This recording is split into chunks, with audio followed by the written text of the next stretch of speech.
Graça e paz, povo de Deus, bom dia. Esse é o programa Semeando Vida da Igreja Semeando Família. Eu sou o Diácono Lucas e aqui conosco hoje está o apóstolo Cristiano Lopes. Graça e paz, povo de Deus, bom dia.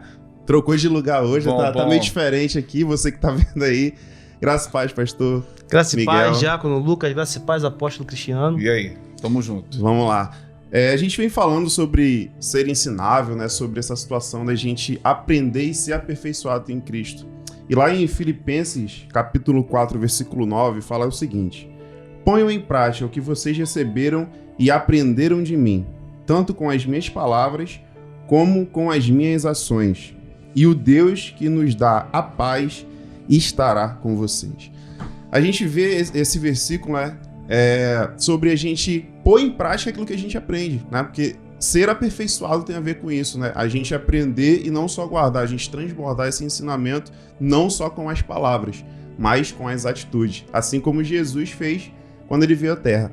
Mas hoje em dia a gente vê uma geração que sabe falar muito bem, né? Que sabe expressar e trazer suas ideias de uma forma excelente, mas quando a gente vai ver os frutos e as ações, às vezes existem umas divergências disso. Apóstolo, como que a gente pode trazer, né, uma palavra para essa geração, para que a gente tome vergonha na cara, né, e consiga praticar aquilo que são os ensinamentos de Deus? Eu acredito, Lucas e Miguel, que a fábrica, né, que produz esse tipo de pessoas, dessa juventude, dos líderes hoje, inclusive eclesiásticos, essa fábrica se chama família. Dentro de casa que são formados esses valores que o apóstolo Paulo está dizendo. Quando a gente em casa tem uma referência, quando a gente chega na igreja, já está tudo mais facilitado. É verdade. Uma família ajustada vai gerar igrejas ajustadas, jovens ajustados, mas o que a gente vê, infelizmente, nessa geração, são pais que... Quem é que cuida do filho é Netflix, cara. Quem cuida do filho ou quem inspira o filho é alguém do YouTube. É aquele cara que tá no YouTube hoje falando... Os influencers. E o garoto tá ali assistindo aquilo dali. Sabe Deus baseado no quê? No quê? E o pai não é referência mais. E aquilo é legal porque, como não tem interação e a fábrica de fazer um monstrinho tá funcionando, os pais se isentam das suas responsabilidades. Eu já andei de orelha. Você já andou de orelha? Um dia, troquei um carrinho por uma borracha com um amiguinho na escola e cheguei com um carrinho sem a borracha. Minha mãe achou que tinha roubado o carrinho.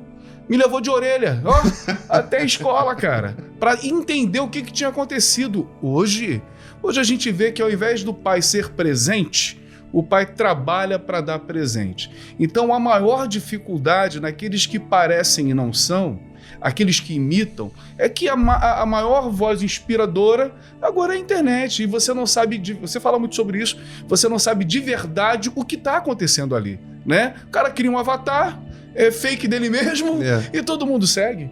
Eu penso que a melhor maneira, né, de sermos proféticos, é que dentro da nossa casa, dentro de cada lar, existe um altar de adoração, amém, um pai que cuide, que ore e que confronte aquilo que é a família de verdade. E a situação de tudo isso tem a ver também com essa terceirização, né? Que a gente se tornou hoje especialista em terceirizar as responsabilidades.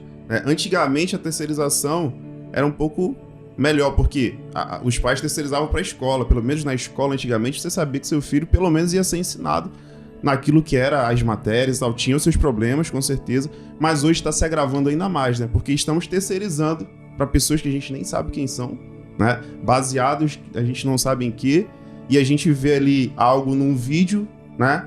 Mas a gente não sabe como é que foi a edição para que aquilo parecesse o que está aparecendo ali. A gente não sabe realmente qual é o fundamento disso, né, pastor Miguel? Na verdade, a igreja, isso eu aprendi lá em 1930, lá na época do seminário. A igreja, ela precisa estar contextualizada.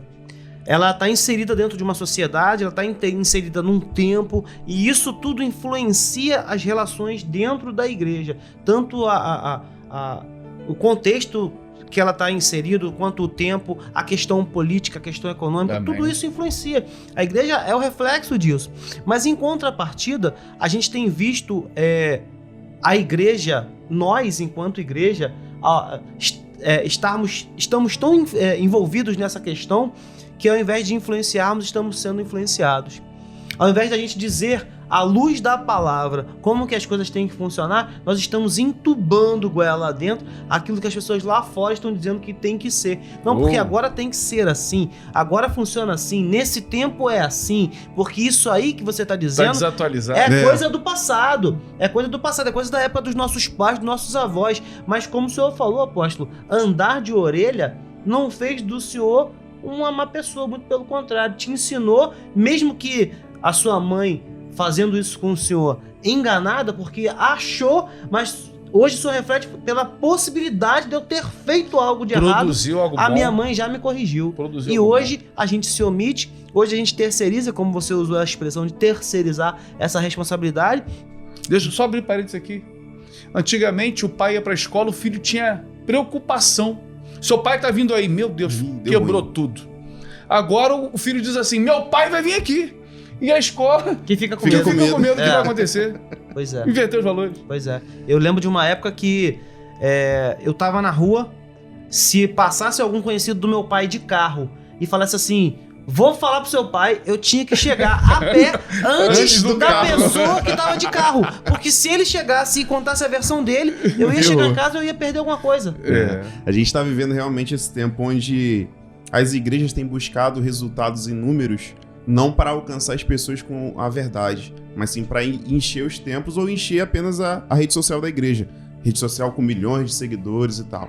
E a gente vê que a maioria tem buscado estratégias que funcionam lá no mundo. Né, que dão certo lá no mundo, que, poxa, como é que eu faço pra eu vender ingressos pra um show? Existe lá um passo a passo de quanto de funcionamento, existe tudo uma mais. cartilha a ser seguida. Já existe que o mundo faz lá fora pra alcançar as pessoas, pra levar essas pessoas pra um show, seja ele online, seja ele presencial. E a nossa preocupação hoje é que as igrejas, ao invés de buscar em Deus, né, essa revelação de Deus, o que é que a gente tem que fazer?